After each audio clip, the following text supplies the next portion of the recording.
Welcome to Kumar inspired science. और सारे बच्चे जानते ही हो कि जो कि हम लोग यहाँ साइंस कवर करते हैं, right? Basically for 10th and 11th।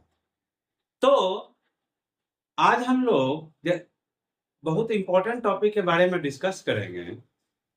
और उससे पहले हम ये बताना चाहते हैं कि जो लिविंग बीइंग जो होता है, जो कि हमने पहले डाइवर्सिटी में भी हम लोगों ने डिस्कस किया था, ये दो तरह के होते हैं, राइट? एक होता है प्लांट, एक होता है एनिमल। और दोनों जो है अपने अपने जितने भी ऑर्गन्स है एंड ऑर्गन सिस्टम है, उसको मैनेज करके सारे वर्क कर। और किसी भी ऑर्गन में एक ही तरह के वर्क होते हैं, राइट? और कुछ ऑर्गन्स जो होते हैं, जब ऑर्गन सिस्टम बनाता है तो वो एक तरह के वर्क करते हैं, राइट? ये हम लोगों ने डाइवर्सिटी में भी डिस्कस किया था। अब हम लोग बहुत इंपॉर्टेंट टॉपिक डिस्कस करेंगे, क्योंकि अगर हम एनिमल की बात बोल रहे हैं या जिसको हम लोग जूलॉजी बोलते हैं, उसमें तो हम लोगों ने डिस्कस किया था कि जो भी मटेरियल होता है वो जो है हार्ट के थ्रू सारी जगह पहुंचता है, ब्लड के साथ डाइजेशन होता है था। तो डाइजेशन में जो एंड प्रोडक्ट जो डाइजेशन हो जाता था, वो क्या होता था, हमारे ब्लड में मिक्स होता था। मतलब उसको हम लोग क्या बोलते थे, एसिमिलेशन, राइट? एसिमिलेशन के बाद एब्जॉर्प्शन होता था। ओके। तो लेकिन सबसे बड़ी बात है कि हम लोग तो एनिमल के बारे में डिस्कस करते हैं, अपने बारे में डिस्कस करते हैं। क्या हम लोगों ने सोचा है कि प्लांट जो है, प्लांट कैसे जिंदा रहता है? तो जैसे एनिमल में ट्रांसपोर्ट सिस्टम है, वैसे ही प्लांट में भी एक ट्रांसपोर्ट सिस्टम है। तो आज हम लोग उसी के बारे में पढ़ेंगे। जब हम लोग जानते हैं, जब कोई टीचर पूछ देता है क्लास में, व्हाट इज फोटोसिंथेसिस, तो क्या बोलते हैं? रूट जो है कि root water and minerals absorb करता है और लीफ तक भेजता है, and in the presence of sunlight and carbon dioxide it does photosynthesis, it makes the starch. ये हम लोग पढ़ते हैं। तो वो जो रूट से वाटर एंड मिनरल एब्जॉर्ब हुआ, टिल जो वो लीफ तक पहुंचता है, तो कैसे पहुंचता है? क्योंकि अगर वो वाटर एंड मिनरल लीफ तक नहीं पहुंचेगा तो इसका मतलब कि फोटोसिंथेसिस नहीं होगा। फोटोसिंथेसिस नहीं होगा, इसका मतलब प्लांट जो है अपना फूड नहीं बना पाएगा। जब फूड नहीं बना पाएगा तो इसका मतलब प्लांट जो है डेथ, राइट? तो पहली बात, हम लोग जानते हैं कि प्लांट में दो तरह के वस्कुलर सिस्टम होते हैं, राइट? हम लोग क्या पढ़ेंगे तब फिर आगे डिस्कस करेंगे, transport in plants. Transport in plants, right? Okay. तो हम लोगों ने दो तरह का चीज पढ़ा है, दो तरह के वस्कुलर सिस्टम होते हैं। एक होता है जाइलम, एक होता है फ्लोएम। और क्या जानते हैं कि जाइलम जो है वाटर एंड मिनरल्स जो है लीफ तक लेकर के जाता है। और जो हमारा फोटोसिंथेसिस जो फूड बनता है, वो फ्लोएम जो है different parts of root till root तक, रूट तक जो है वो फूड मटेरियल को भेजता है, जिससे कि प्लांट के जितने भी सेल्स है सबको जो है भोजन मिलता है और वो जिंदा रहता है। ओके। लेकिन सबसे बड़ी बात है कि कौन सा प्रोसेस है जिससे कि जो है कि रूट जाइलम से जो है वाटर में मिनरल्स चला जाता है, रूट जो है वाटर एब्जॉर्ब कर लेता है, वो कैसे फिर जाइलम में जाता है, जाइलम से फिर लीफ में जाता है, जो फूड बना फिर वो फ्लोएम में आ जाता है, राइट? तो जो प्रोसेस जो होता है ट्रांसपोर्ट का, वो दो तरह का होता है। एक को हम लोग बोलते हैं पैसिव ट्रांसपोर्ट, राइट?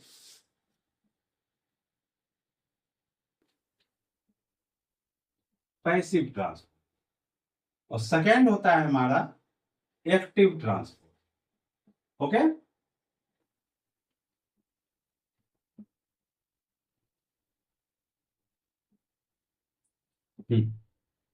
अब ये पैसिव क्या होता है? पैसिव जैसे वर्ड से ही लगता है कि इनएक्टिव टाइप, मीन्स कोई भी मटेरियल जो है मूव करेगा without using the metabolic energy, right. मतलब मेटाबॉलिक एनर्जी क्या होता है हमारा? मेटाबॉलिक एनर्जी जो होता है हमारा होता है एटीपी। मीन्स एटीपी का यूज जो है हमारे पैसिव ट्रांसपोर्ट में नहीं होता है, ओके। लेकिन अगर हमें कोई वर्क करना है, करना ही करना है, तो क्या करें? इसका मतलब है कि हमें एनर्जी की जरूरत पड़ेगी। जब एनर्जी की जरूरत पड़ेगी तो वो कहलाएगा हमारा एक्टिव ट्रांसपोर्ट। तो दो तरह का ट्रांसपोर्ट होता है, passive transport and active transport. Passive transport does not require use of any metabolic energy, means ATP का यूज जो है हमारे पैसिव ट्रांसपोर्ट में नहीं होता है, जबकि हमारे एक्टिव ट्रांसपोर्ट में जो है एनर्जी का यूज होता है, ओके। अब जो पैसिव ट्रांसपोर्ट होता है, पैसिव ट्रांसपोर्ट का मेन टॉपिक जो आता है, जिसको कि हम लोग, जिसमें कि एनर्जी का यूज नहीं होता है, उसे हम लोग बोलते हैं डिफ्यूजन, ओके। तो हम लोग डिफ्यूजन के बारे में डिस्कस करेंगे।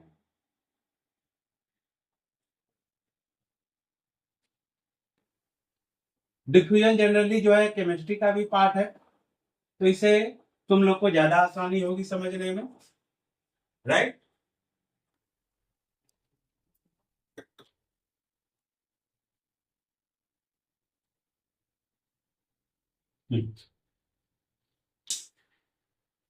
तो डिफ्यूजन हम लोग केमिस्ट्री में भी डिस्कस करते हैं। हिंदी में बोले इसे बोलते हैं विसरण।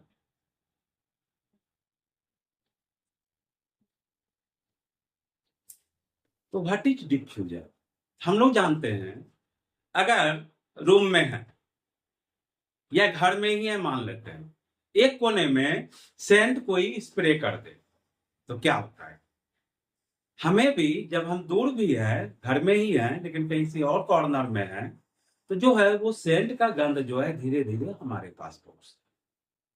उसमें तो कोई एनर्जी नहीं लगा, एयर का मूवमेंट किसी भी साइड हो उससे कोई जो है इफेक्ट नहीं पड़ा, लेकिन जो है उस सेंट का गंध जो है, स्मेल जो है हमारे नाक तक पहुंच गया, क्योंकि कोई जो है सेंट यूज किया।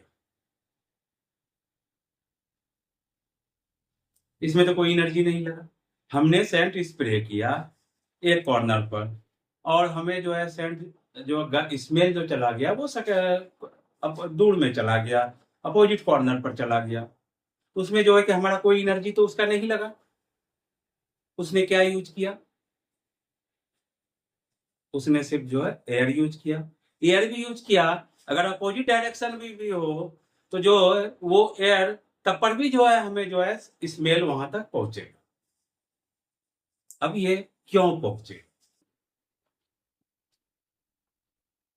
इसलिए पहुंचेगा कि जो है सेंट जिस जगह यूज किया गया, राइट, जब सेंट किसी जगह एक कॉर्नर में यूज किया गया और जिस जगह यूज किया गया, इसका मतलब सेंट का कंसंट्रेशन या सब्सटेंस जो है सेंट का, वो क्या है उस जगह?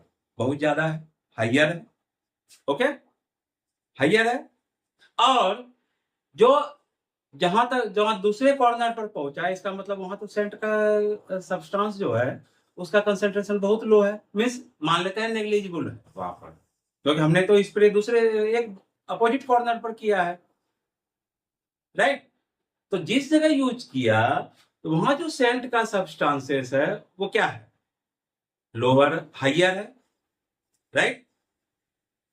और जो अपोजिट कॉर्नर तक धीरे धीरे चला गया सेंट का स्मेल, मतलब उसके जो सब्सटेंस या मॉलिक्यूल्स जो है सेंट के, वो अपोजिट कॉर्नर पे पहुंच गया, तो अभी लोअर कंसंट्रेशन है। So we can define diffusion as the directed movement of substances. समझना बात को, इस चीज को, directed movement of substances from the region of higher concentration to the region of lower concentration, right. जहां हमने सेंट स्प्रे किया वो हायर कंसंट्रेशन हुआ, और जहां अपोजिट कॉर्नर पर पहुंचा या कहीं भी पहुंचा दूसरे जगह, इसका मतलब वहां लोअर कंसंट्रेशन था या नहीं भी था। लेकिन अगर हम किसी टर्म को हायर यूज कर रहे हैं किसी जगह, तो दूसरे जगह जो है हम लोग लोअर यूज करेंगे। सो अगेन मैं रिपीट कर रहा हूं, diffusion it is the directed movement of substances from the region of higher concentration to the region of lower concentration. बहुत ईजी है, इसमें कहीं भी हमारा जो है एनर्जी यूज नहीं होगा। इसलिए diffusion is a part of passive transport. Okay, अब इसके कैरेक्टरिस्टिक्स क्या होंगे, कैरेक्टर क्या होंगे, विशेषताएं क्या होंगी। तो हमने जो जहां स्प्रे किया सेंट, क्या वो तुरंत पहुंच गया वहां, या उसमें टाइम लगा। अगर वो एक्टिव रहता, मतलब एनर्जी वो कहीं से लेता, मेटाबॉलिक एनर्जी लेता, राइट, और तब फिर वो एनर्जी लेता तो तुरंत पहुंच जाता। लेकिन हमें जो है थोड़ा सा टाइम लेता है वो स्प्रेड होने में, लोअर कंसंट्रेशन तरफ जाने में, राइट। तो so we can say that diffusion is a slow process and does not require substances to be living. सेंट तो हमारा कोई लिविंग सब्सटेंस है नहीं, इट्स द डेड सब्सटेंस। तो डिफ्यूजन के लिए कोई जरूरी नहीं है वो जो है लिविंग सब्सटेंस होना चाहिए, राइट। दूसरा क्या हमने पहले ही डिस्कस कर लिया कि जो है diffusion does not require any energy, क्योंकि वो तो अपने आप स्प्रेड हुआ। सेंट में हम लोग कहीं भी हमने यूज नहीं किया, या उसने कोई कहीं से भी एनर्जी नहीं लिया कि जो है कि वो ज्यादा एक्टिवली मूव करेगा। मॉलिक्यूल्स जो होते हैं, चाहे कोई भी डिफ्यूजन में जो भी है, चाहे गैस हो या लिक्विड हो, क्योंकि सॉलिड में जो स्पीड जो है, सॉलिड का जो डिफ्यूजन होता है बहुत, it's the very slow process. तो जनरली जो है डिफ्यूजन जो है गैस एंड लिक्विड स्टेट में ज्यादा। So molecules move randomly from higher concentration to lower concentration. ये भी हमने डिस्कस कर लिया, ये भी इसके कैरेक्टरिस्टिक्स हो गए। ये अब मैंने अगला भी पॉइंट डिस्कस कर लिया कि ये जो है लिक्विड एंड गैस में होगा, लेकिन सॉलिड में जो है वो उसको not common, it's not common in solid, right. और डिफ्यूजन जो है मेन जो है जितना एनिमल में नहीं होता है उतना जो है ये प्लांट्स में it have the very important role in the plants. Okay, क्योंकि इस डिफ्यूजन में जो है चाहे गैसियस मॉलिक्यूल हो within the plant body, ये जो है डिफ्यूजन के थ्रू ही फ्लो करता है। तो प्लांट में डिफ्यूजन जो है बहुत ज्यादा इंपॉर्टेंट रोल है। So we are discussing in the plant physiology, right, क्योंकि ये तो फिजियोलॉजी का पार्ट है, वर्किंग है। मीन्स जो प्लांट के ऑर्गन जो है वो कैसे वर्क करता है, तो उसको हम लोग किस में डिस्कस करते हैं, एनाटॉमी में। फंक्शन ऑफ इंटरनल ऑर्गन्स, उसको हम लोग किस में डिस्कस करेंगे, एनाटॉमी में, राइट।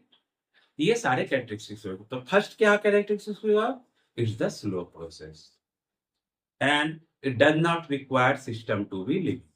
क्लियर है, it does not require energy. Molecules move from higher concentration to lower concentration.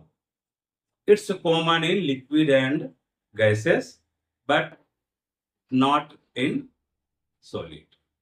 Okay? और मेन इंपॉर्टेंस इसका जो होता है वो प्लांट में ज्यादा होता है इन कंपेरिजन टू एनिमल की बात बोलते हैं। यहां तक तो हमें क्लियर हो गया। इंपॉर्टेंट हमने डिफ्यूजन समझ लिया, कैरेक्टरिस्टिक्स समझ लिया। अब हम लोग आते हैं what are the factors affect rate of diffusion. Means कौन से फैक्टर है कि वहां जो है डिफ्यूजन ज्यादा होगा या कम होगा। कुछ तो फैक्टर होगा, कहीं हो सकता है कि स्पीड जो है ज्यादा होगा डिफ्यूजन का, कहीं जो है स्लो होगा। तो कौन से फैक्टर है जो कि जो है हमारा डिफ्यूजन जो है ज्यादा होगा या कम होगा? तो फर्स्ट फैक्टर आता है कंसंट्रेशन ग्रेडियंट। फैक्टर्स हम लोग इसको लिख लेते हैं, ये तुम लोग भी जो है अपने में लिख लेना देख करके। फर्स्ट आता है जिसको हम लोग बोलते हैं कंसंट्रेशन ग्रेडियंट। ये कंसंट्रेशन ग्रेडियंट, कंसंट्रेशन। अब कंसंट्रेशन समझने से पहले हम लोग इसको कंसंट्रेशन को समझ लेते हैं कि क्या होता है। हम लोग जब इनऑर्गेनिक केमिस्ट्री में जाते हैं, जैसे हम लोग acid, hydrochloric acid, hydrochloric acid जब आता है इसमें जो है दो तरह के होते हैं। एक होता है जिसको हम लोग बोलते हैं कंसंट्रेटेड हाइड्रोक्लोरिक एसिड, और सेकेंड होता है हमारा डाइल्यूट हाइड्रोक्लोरिक एसिड। कोई भी एसिड हो वो दो तरह के हो गए इनऑर्गेनिक एसिड, इधर कंसंट्रेटेड और डाइल्यूट। ये कंसंट्रेटेड और डाइल्यूट में क्या होता है? तो डाइल्यूट में जो है एसिड का जो पावर जो होता है वो कम होता है, वो जलाएगा कम। और लेकिन कंसंट्रेटेड होगा तो वो जो है ह्यूमन बॉडी को भी जला सकता है। मींस उसमें एसिड का जो स्ट्रेंथ है वो ज्यादा है। लेकिन डाइल्यूट में जो है हमारा पानी मिला हुआ है, वाटर मिला हुआ है, जिसके कारण कि इसका जो है पावर अब कम हो गया। जैसे हम लोग ऐसे समझते हैं कि कोई भी कलर जब हम लोग पेंट करते हैं, अगर ज्यादा पानी मिल जाएगा तो क्या होगा? इसका मतलब है कि ज्यादा पानी कब हुआ? ज्यादा पानी तब हुआ कि जो है पानी का कंसंट्रेशन ज्यादा हो गया। इसका मतलब जो उसके अंदर जो घुलनशील है, सॉल्युबल सब्सटेंस, जो जो कलर जो है, पेंट जो है, वो क्या हो गया? वो क्या हो गया? कम हो गया। तो जब जिसमें सॉल्युबल होता है उसको हम लोग बोलते हैं सॉल्वेंट, और जो जो सॉल्वेंट में सॉल्युबल है, जो घुल जाता है, जैसे पेंट जो है वाटर में अगर घुल गया उसको हम लोग, या कलर जो है हमारे वाटर में घुल गया तो कलर हमारा क्या हो गया? सॉल्यूट। तो हम लोग ऐसे समझ सकते हैं कि सॉल्यूट अगर ज्यादा होगा उसको बोलेंगे हम लोग हाइयर कंसंट्रेशन। मतलब अब दूसरा एग्जांपल लेते हैं, पेंट से समझ में नहीं आया होगा। सपोज करते हैं कि ये हमारा दो कंटेनर है, राइट? दोनों में जो है 1 लीटर वाटर है और इसमें भी जो है 1 लीटर वाटर। अब क्या होगा? इसमें जो है हमने ½ kg शुगर मिला दिया, इसमें जो है हमने 1 kg शुगर मिला दिया, राइट? दोनों जो है कंप्लीटली घुल जाएगा, मतलब ये होमोजेनस मिक्सचर बना देगा। जब होमोजेनस मिक्सचर बना देगा, होमोजेनस उसको बोलते हैं कि जिसको कि जो है हम लोग फिजिकल मीन्स से, फिजिकली मतलब हाथ से जो है शुगर और वाटर को अलग नहीं कर पाएंगे, उस तरह के मिक्सचर को हम लोग बोलेंगे होमोजेनस, राइट? तो यहाँ फर्स्ट ए में हम लोग क्या देख रहे हैं? फर्स्ट में, और ये हो गया मेरा सेकेंड। फर्स्ट में हम लोग क्या देख रहे हैं? 1 लीटर वाटर है, ½ kg शुगर, ओके? सेकेंड में जो है एक लीटर वाटर है और 1 kg शुगर है। तो वाटर क्या हो गया हमारा? वाटर जो है लीटर में वो हमारा हो गया सॉल्वेंट, ओके? और जो शुगर जो इसमें जो घुल गया, या सॉल्ट, जो भी चीज हम मिलाना चाहें, तो वो क्या हो गया हमारा? सॉल्यूट। जो घुल गया सॉल्वेंट में उसे हम लोग बोलेंगे सॉल्यूट। और सॉल्यूट प्लस सॉल्वेंट जो है हमारा कहलाएगा solution, right? Solute plus solvent हमारा क्या कहलाएगा? सॉल्यूशन। यहां तक क्लियर हो गया? ओके। तो solute plus solvent equal to solution. तो वही हमने डिस्कस कर रहा था, what is concentration gradient. Means concentration जो है सॉल्यूट का या मॉलिक्यूल्स का जो है वो ज्यादा है, उस पर डिपेंड करता है। और अगर कंसंट्रेशन ग्रेडियंट ज्यादा है तो डिफ्यूजन क्या होगा, वहां ज्यादा होगा। ओके, कंसंट्रेशन ग्रेडियंट ज्यादा है तो डिफ्यूजन हमारा ज्यादा हो। सेकेंड,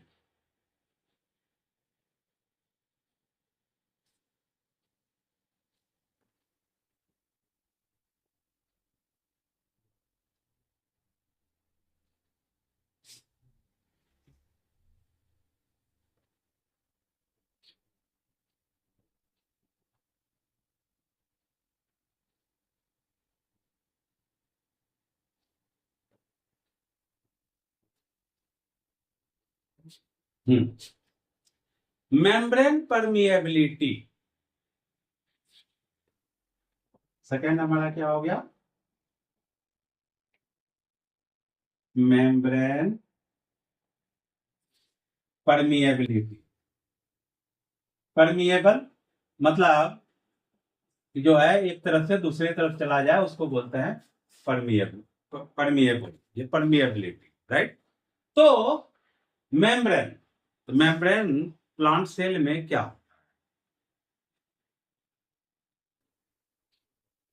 या तो प्लाज्मा मेम्ब्रेन होगा या सेल वॉल होगा। सेल में यही होता है, राइट। सेल वॉल या सेल मेम्ब्रेन उसको बोलते हैं। तो डिफ्यूजन जो है परमिएबिलिटी पर भी डिपेंड करता है। जितना ज्यादा परमिएबल होगा, मीन्स एक तरफ से दूसरे तरफ जा सके, वहां जो है डिफ्यूजन ज्यादा होगा। थर्ड, थर्ड क्या होगा, size of substance. Size of substances, smaller molecule या smaller size molecule have faster diffusion। इसका मतलब मॉलिक्यूल का साइज जितना छोटा होगा उसका जो है डिफ्यूजन जो है ज्यादा हाई होगा, राइट। अब मीडियम,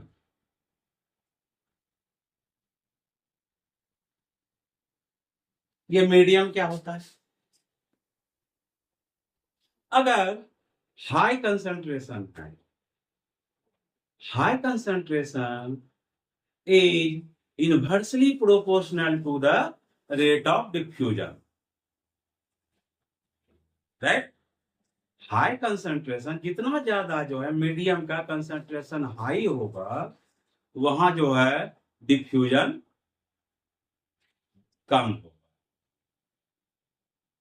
ओके, जैसे हम लोग मून पर चले जाए, मून पर चले जाए विदाउट एनी इंस्ट्रूमेंट, अगर एक जो है एस्ट्रोनॉट दूसरे से बात करेगा तो उसे सुनाई नहीं पड़ेगा, क्योंकि जो मीडियम जो है जैसे एयर जो है वहां का डेंसिटी बहुत हाई, मीन्स वो जो है साउंड के स्पीड को रोक देता है।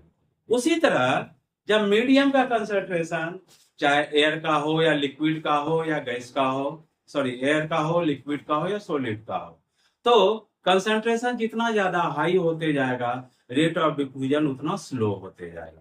क्लियर है। अभी क्या हो रहा है, अभी मैं बात कर रहा हूं, इसका मतलब कंसंट्रेशन जो है एयर का वो कम है, यही रीजन है जो कि हमारी आवाज जो है दूसरे तरफ दूसरे जगह पहुंच जाती है। समझ में आ गया। अब आता है fourth, temperature. Fifth, sorry, temperature. Okay, temperature is directly proportional to the rate of diffusion, means जितना ज्यादा टेम्परेचर इंक्रीज होगा वहां पर जो है डिफ्यूजन ज्यादा हो। ये तो सिंपल सा चीज है। हम लोग ये भी जानते हैं कि जो है अगर अगर पानी और चीनी लें, एक से हम एग्जाम्पल लेते हैं, उसको हाथ से मिलाएं, दूसरा जो है हमने पानी चीनी लिया उसको जो है बर्नर पर चढ़ा दिया, आग पर चढ़ा दिया, कौन जल्दी सॉल्युबल होगा, तो जहां बर्नर पर है, गैस आग पर है, क्योंकि वो हीट हो रहा है, तो मॉलिक्यूल मूव कर रहा है और जो है शुगर जो है जल्दी उसमें घुल जाता है। So in the same way temperature is directly proportional to the rate of diffusion, मतलब जितना ज्यादा टेम्परेचर होगा उसका जो है रेट ऑफ डिफ्यूजन ज्यादा। अब आता है टेम्परेचर जब आ गया, हम प्रेशर के बारे में भी जान लेते हैं कि प्रेशर से क्या इफेक्ट पड़ेगा। प्रेशर क्या है?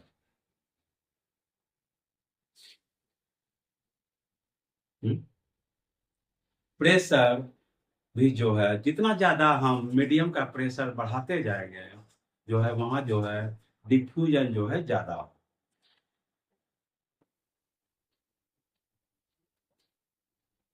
Right. High pressure, high rate of diffusion. Density,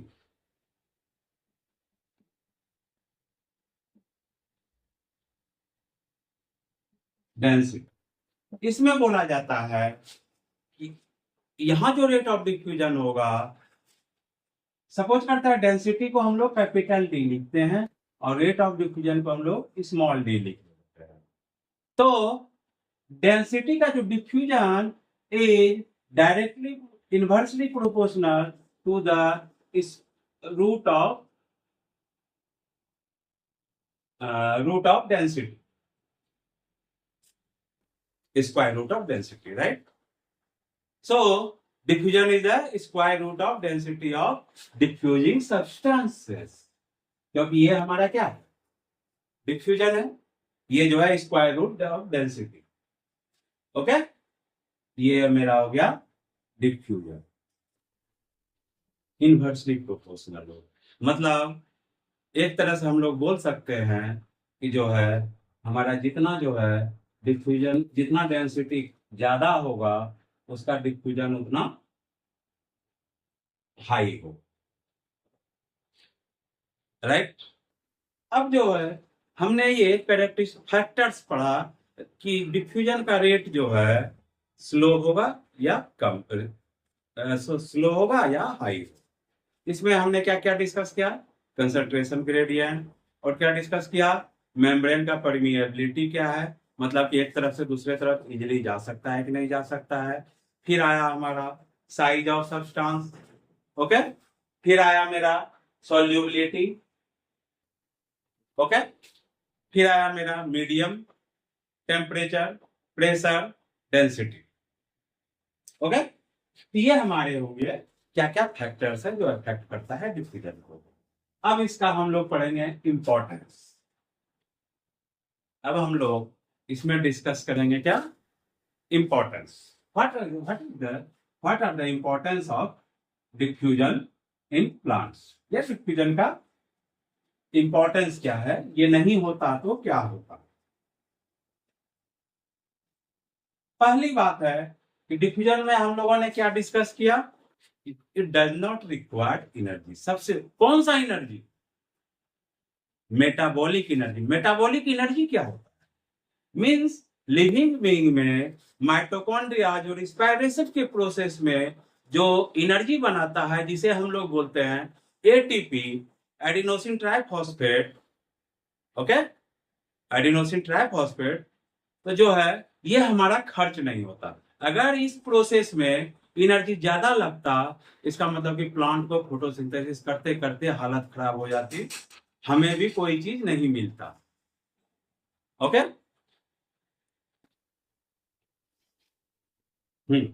तो अब जो आता है इंपॉर्टेंस, तो क्या इंपॉर्टेंस होगा, हम लोग ट्रांसपोर्ट टॉपिक जब डिस्कस कर रहे हैं, इसका मतलब रूट से क्या क्या चीज जा सकता है, वाटर जा सकता है, मिनरल्स मतलब सॉल्यूट्स, मतलब वाटर में जो भी सॉल्युबल होगा वाटर में ही मिनरल्स रहता है, राइट। और गैसेस, गैस भी एक्सचेंज होता है लिप से डायरेक्टली।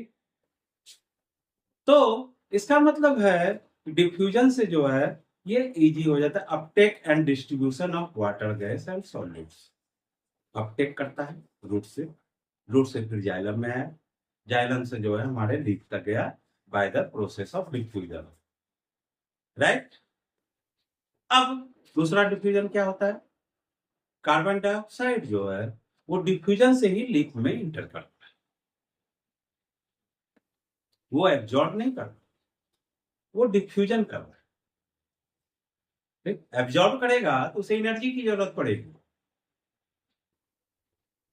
ठीक, उसके बाद क्या है डिफ्यूजन का importance, helps in absorption and distribution of water. Absorb करता है, कहां से एब्जॉर्ब किया, रूट में जो रूट हेयर्स होता है वहां से एब्जॉर्ब होता है, राइट। और जो है वो डिस्ट्रीब्यूट करता है different parts of the plant, means highest level जो लीफ होता है लास्ट।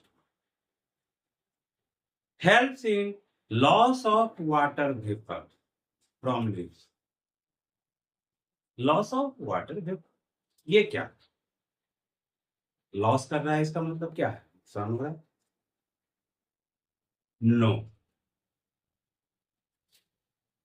बेसिकली वाटर जो है अगर प्लांट से रिलीज नहीं होगा, नहीं निकलेगा, इसका मतलब क्या होगा, नीचे से जो रूट से जो वाटर जाएगा वो जा नहीं पाएगा, वाटर एंड मिनरल्स जो है नीचे से जा नहीं पाएगा।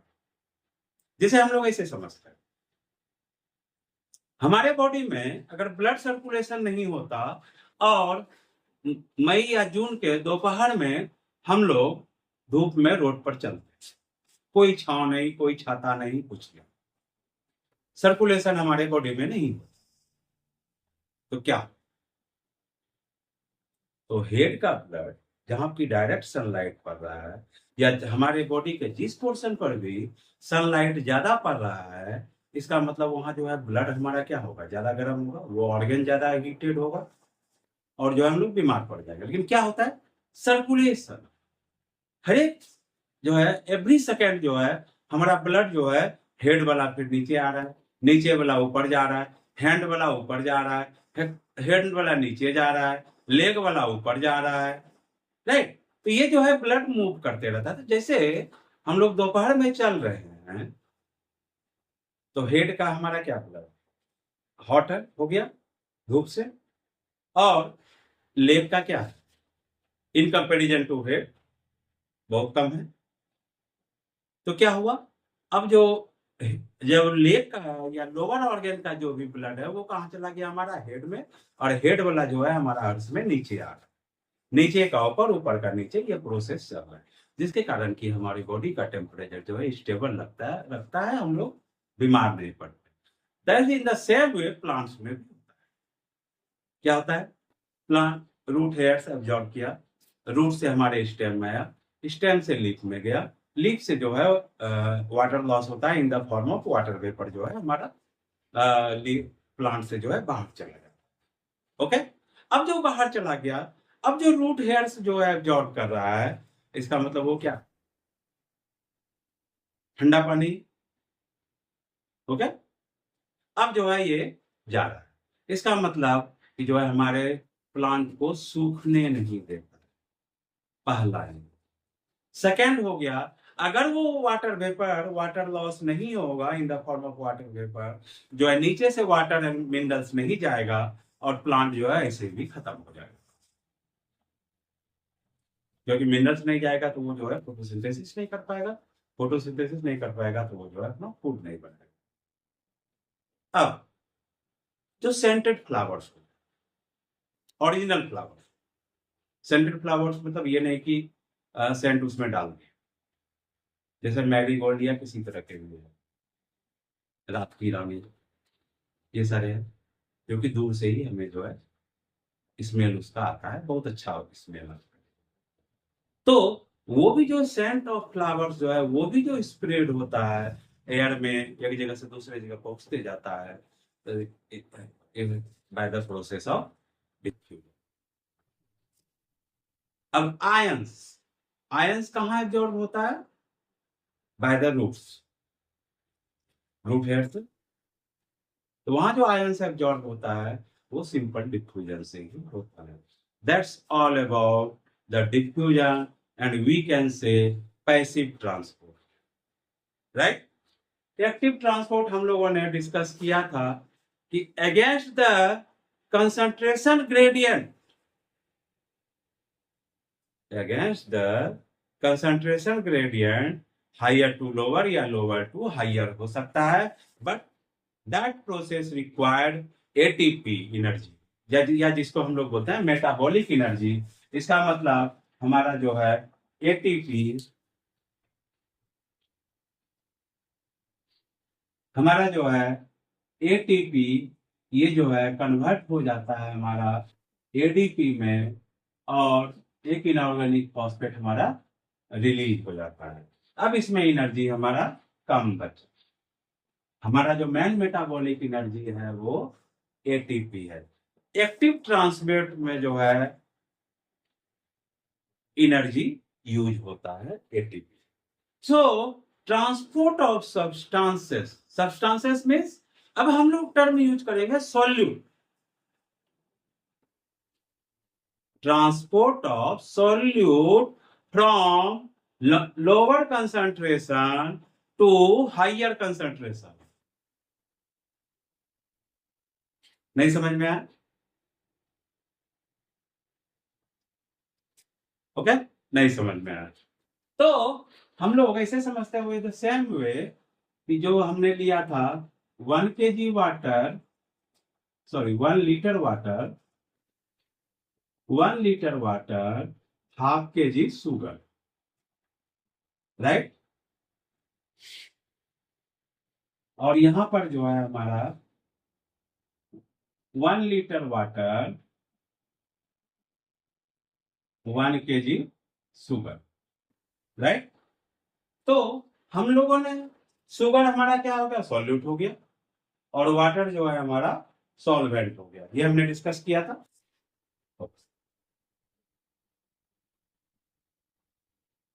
सॉल्यूट और ये हो गया हमारा सॉल्वेंट। वाटर क्या हो गया हमारा सॉल्वेंट। तो सॉल्यूट का कंसेंट्रेशन ज्यादा किसमें होगा, जब सॉल्वेंट का सेम अमाउंट है 1 लीटर 1 लीटर, तो जिधर सॉल्यूट या शुगर की मात्रा ज्यादा होगी तो उसका जो है सॉल्यूट का कंसेंट्रेशन ज्यादा होगा। तो यहाँ क्या हो गया, इसमें हो गया लोअर सॉल्यूट कंसेंट्रेशन या लोअर कंसेंट्रेशन ऑफ सॉल्यूट, और यहाँ क्या हो गया हायर कंसेंट्रेशन ऑफ सॉल्यूट। यहां तक समझ में आ गया। दूसरा चीज, अब यहां सॉल्यूट, अब बोलोगे कि 1 लीटर वाटर इसमें भी है 1 लीटर वाटर भी है, इसका मतलब कि सॉल्वेंट इक्वल है, ऐसा है? नो। क्यों? जब यह सॉल्यूट ज्यादा है इसका मतलब जो है सॉल्वेंट पानी की मात्रा इसके कंपैरिजन में कम हो गया, तो इसमें क्या हो गया lower concentration of solvent, right. यहां हो गया हमारा higher concentration of solvent of solvent. Active transport में हम लोग क्या डिस्कस कर रहे हैं, इसका मतलब higher concentration of solvent to lower concentration of solvent, या lower concentration of solute to higher concentration of solute, दोनों कंडीशन में जो है ए से बी में ही जाएगा। तो इसलिए तुम लोग जो है सॉल्यूट और सॉल्वेंट को कंफ्यूज मत करना, right. That's all about the transport.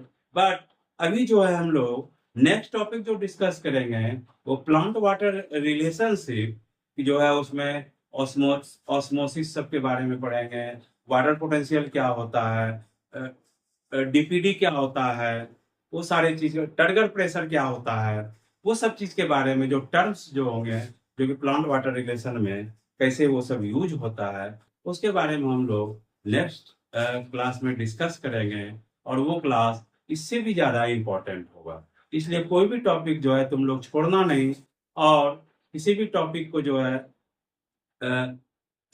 Serially जो है डिस्कस देखना है, व्यू करना है, लाइक करना है, शेयर करना है, अपने फ्रेंड को भी बताओ, इससे जो है बहुत फायदा होगा। It's useful for 10th student, 10th class student also, and 11th class student also.